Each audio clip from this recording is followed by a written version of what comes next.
ಅರಮನೆಯ ಮುಂದೆ ನೀವಿದ್ದೀರಿ.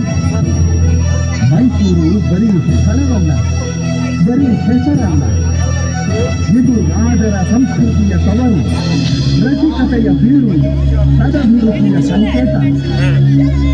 ಮೈಸೂರು ಅರಮನೆ ನಮ್ಮ ಇತಿಹಾಸದ ಭವ್ಯ ಪ್ರತಿನಿಧಿ. ನೀವೀಗ ನೋಡುತ್ತಿರುವುದು ಹೊಸ ಅರಮನೆ. ಮೈಸೂರು ರಾಜರ ಅರಮನೆಯ ಹಿಂದೆ 550 ವರ್ಷಗಳ ಸುದೀರ್ಘ ಇತಿಹಾಸವಿದೆ. ದೇವಿ ಚಾಮುಂಡಿ, ತಾಯಿ ಕಾವೇರಿಯೇ ಇದಕ್ಕೆ ಸಾಕ್ಷಿ. ಮಹಾಕಾಲೇಶ್ವರ ಸ್ವರೂಪನಾದ ಶ್ರೀ ಚಾಮುಂಡಿ ನಮ್ಮ ನಂಬಿಕೆಯ ದಿವ್ಯ ಪ್ರತಿನಿಧಿ. ಮೈಸೂರು ಇತಿಹಾಸದ ಆದಿ, ಮಧ್ಯ, ಅಂತ್ಯ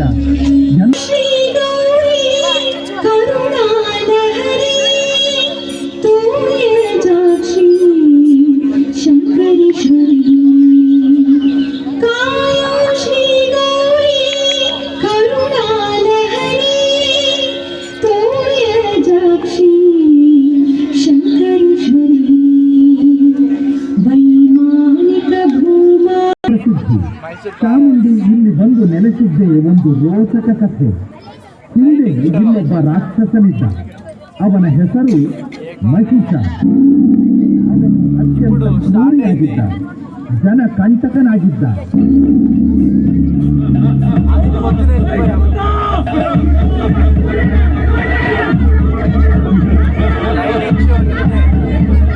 ಮಹಿಷನಿಗೆ ತಾನು ಅಮರನಾಗಬೇಕು ಎಂಬ ಆಸೆಯಾಯಿತು.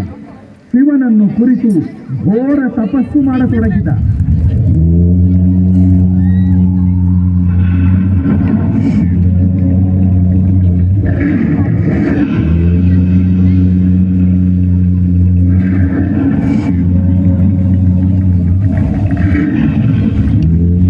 ಭಗವಂತ ಅವನ ಘೋರ ತಪಸ್ಸಿಗೆ ಮೆಚ್ಚಿ ಪ್ರತ್ಯಕ್ಷನ.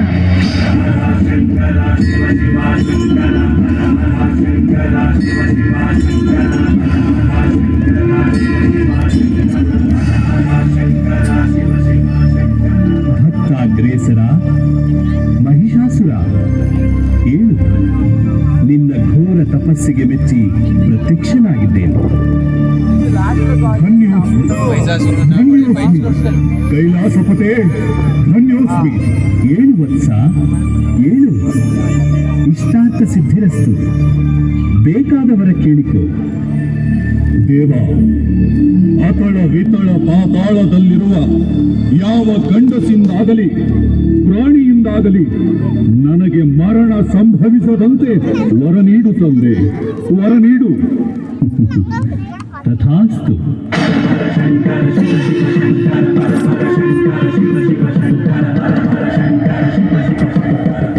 ಮಹಿಷ ಇಲ್ಲಿಯವರೆಗೆ ಜನ ಕಂಟಕನಾಗಿದ್ದ, ಈಗ ದೈವ ಕಂಟಕನೂ ಆದ.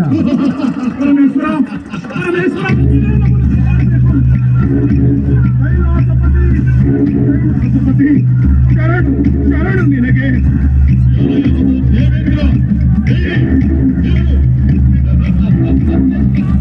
ಪಶುಪತಿ ದೇವ, ರಕ್ಷಿಸು ರಕ್ಷಿಸು.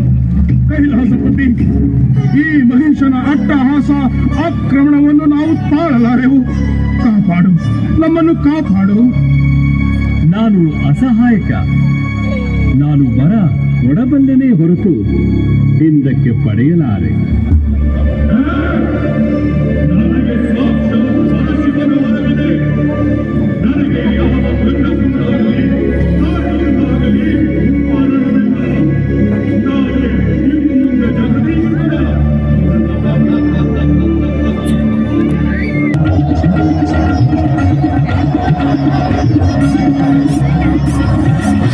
ಸಮಸ್ತ ದೇವತೆಗಳು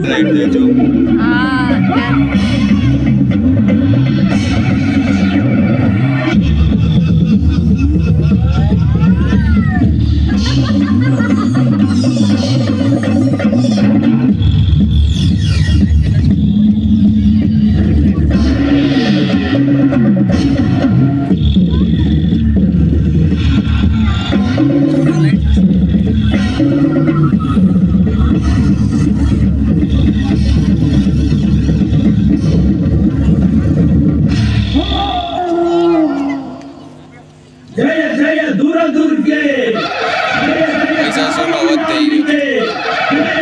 ಚಾಮುಂಡೇಶ್ವರಿ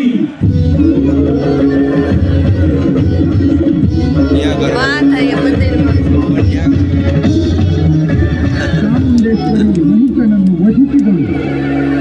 ಅವಳ ರೌದ್ರರೂಪವನ್ನು ನೋಡಿದ ದೇವತೆಗಳು ನಡುಗಿ ಹೋದರು. ಶಾಂತ ರೂಪನಾಗದಂತೆ ಪ್ರಾರ್ಥಿಸಿದರು.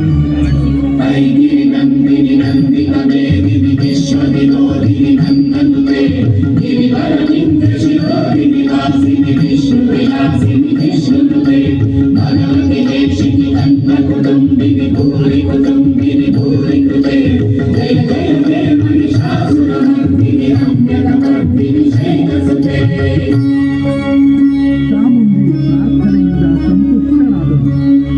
ಶಾಂತ ರೂಪ ತಳೆದರು. ಮೈಸೂರು ಚಾಮುಂಡಿಯಾದರು. ಬೆಟ್ಟದ ಮೇಲೆ ನೆಲೆಸಿದರು. ಇದು ಪುರಾಣದ ಮಾತು. ಇತಿಹಾಸದ ಮಾತು ಬೇರೆ.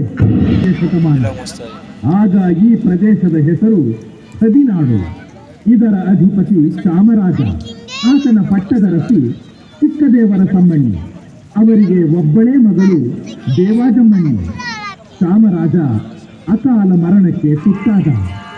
ಪಕ್ಕದ ತಾರುಗಹಳ್ಳಿಯ ಮಾರನಾಯಕನ ಕಣ್ಣು ಹದಿನಾಡಿನ ಮೇಲೆ ಬಿತ್ತು. ಚಾಮರಾಜನ ಮಗಳು ದೇವಾಜಮ್ಮಣ್ಣಿಯನ್ನು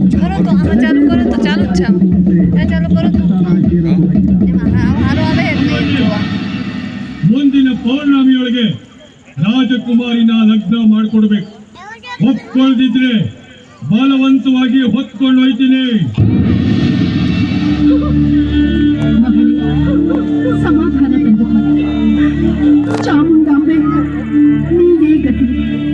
ರಕ್ಷಣೆ ಇಲ್ಲದ ಅನಾಥರನ್ನು ಕಾಪಾಡು ತಾಯೇ, ಕಾಪಾಡು.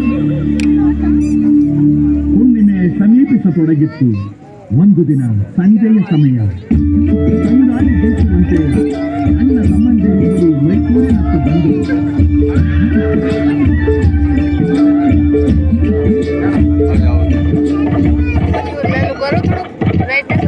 ಕೋಡಿ ದೇವಸ್ಥಾನದ ಎದುರು ಬಂದು ನಿಂತರು. ಸರ್ವಾಣಿ ರೂಪಾಣಿ ವಿಚಿತ್ಯ ಧೀರಃ ನಾಮಾನಿ ಕೃತ್ವಾ ವಿವದನ್ಯದಾಸ್ತೆ. ಮಂಗಳಾರತಿಗಳು. ಯಾರೋ ಹೊಸಬರು ಅಂತ ಕಾಣುತ್ತೆ. ಪ್ರಣಾಮಗಳು. ನನ್ನ ಹೆಸರು ಯದುರಾಯ.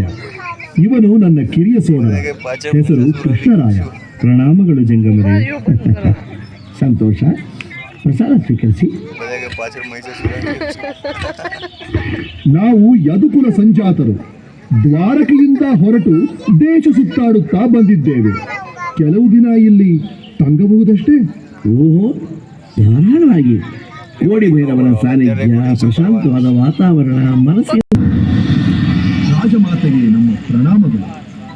ನಾವು ಯದುಕುಲ ವಂಶಸ್ಥರು. ನಿಮ್ಮನ್ನು ಬಿಕ್ಕಟ್ಟಿನಿಂದ ಪಾರು ಮಾಡಲು ಬಂದಿದ್ದೇವೆ. ಮದುವೆಗೆ ಒಪ್ಪಿರುವುದಾಗಿ ಮಾರನಾಯಕನಿಗೆ ಸುದ್ದಿ ಕಳಿಸಿ ಮುಂದಿನ ಹುಣ್ಣಿಮೆಯೇ ಅವನ ಮಾರಣ ಹೋಮವಾಗಲಿ. ರಾಜಮಾತೆ ಮಾರನಾಯಕನಿಗೆ ಸುದ್ದಿ ಕಳಿಸಿದರು. ಹುಣ್ಣಿಮೆ ಬಂದಿತು. ಮಾರನಾಯಕನ ದಿಬ್ಬಣ ಹದಿನಾಡಿಗೆ ಹೊರಟಿತು. ಯದುರಾಯ ಮತ್ತು ಕೃಷ್ಣರಾಯ ವೇಷ ಮಾಡಿಸಿಕೊಂಡು ಮಾರನಾಯಕನ ದಿಬ್ಬಣದಲ್ಲಿ ಸೇರಿಕೊಂಡರು. ಮಾರನಾಯಕ ತನ್ನದೇ ಆಮೋದ ಪ್ರಮೋದಗಳಲ್ಲಿ ಮೈಮರೆತಿದ್ದಾಗ ಹಠಾತ್ತನೆ ಯದುರಾಯ ಮತ್ತು ಕೃಷ್ಣರಾಯ ಅವನ ಮೇಲೆ ಎರಗಿದರು.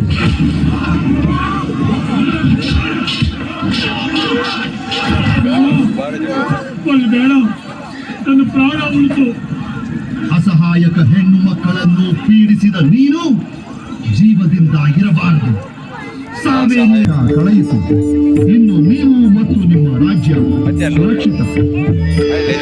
ನಾವು ನಿಮಗೆ ಹೇಗೆ ಕೃತಜ್ಞತೆ ಇದು ನಮ್ಮ ಕರ್ತವ್ಯ ತಾಯಿ. ಇದರಲ್ಲಿ ಕೃತಜ್ಞತೆಯಲ್ಲಿ ಬಂತು. ದೊಡ್ಡ ಮನಸ್ಸು ಮಾಡಬೇಕು. ದೇವಾಜಮ್ಮಣ್ಣಿಯನ್ನು ವಿವಾಹವಾಗಿ ರಾಜ್ಯವನ್ನು ಸಂರಕ್ಷಿಸಬೇಕು. ನಿಮ್ಮ ಚಿತ್ತ ಹಾಗಿದ್ದರೆ ನನ್ನ ಅಭ್ಯಂತರವೇನೂ ಇಲ್ಲ. ವಿವಾಹದ ಸಿದ್ಧತೆ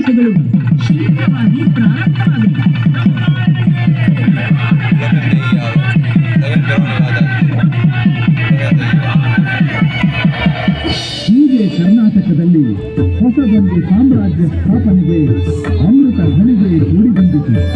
1300